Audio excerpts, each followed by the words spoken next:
what we know so far should worry us. It's not really the same drug anymore. It's a much more highly potent drug. I think there's a lot of data that should make us worried. There's a risk of psychosis for teenagers who are using marijuana.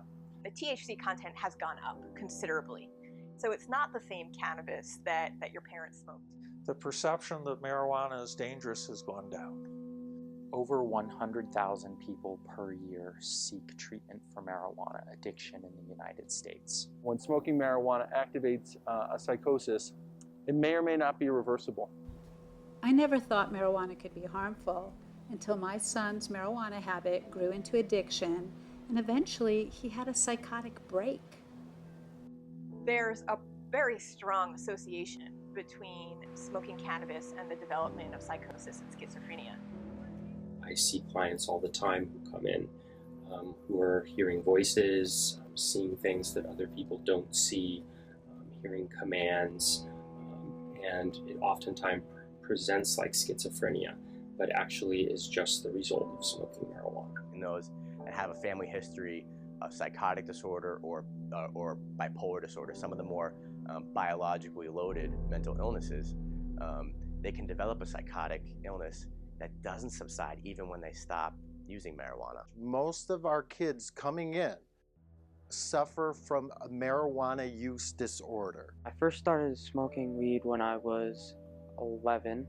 You know, it's a lot more powerful to see someone saying, this is what happened to me and it can happen to you. Ever since I took my first puff, I basically became addicted. I feel like I came up with a dependency on the habit of smoking, you know, more than just me having to rely on the high of it.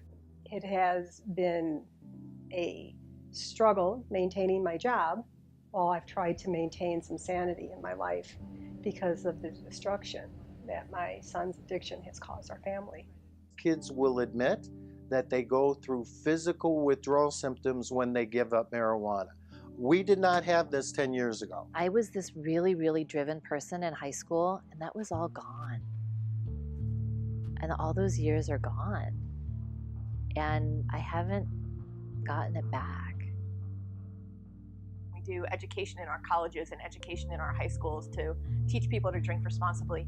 And right now that doesn't exist for marijuana. I went through like pretty bad depression where I almost call it like the flat effect, where you start not feeling anything. You're not scared of anything. All the fears that I had in the world started to dominate me, and I found myself lying backwards on the couch, unable to shake, just absolute terror. I had no idea I could get this messed up with a hit of pot.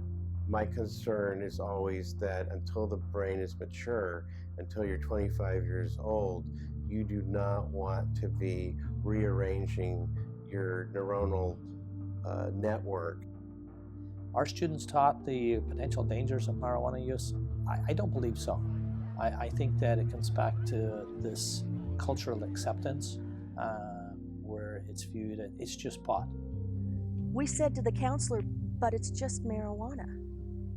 And the counselor said, there's no such thing as just marijuana.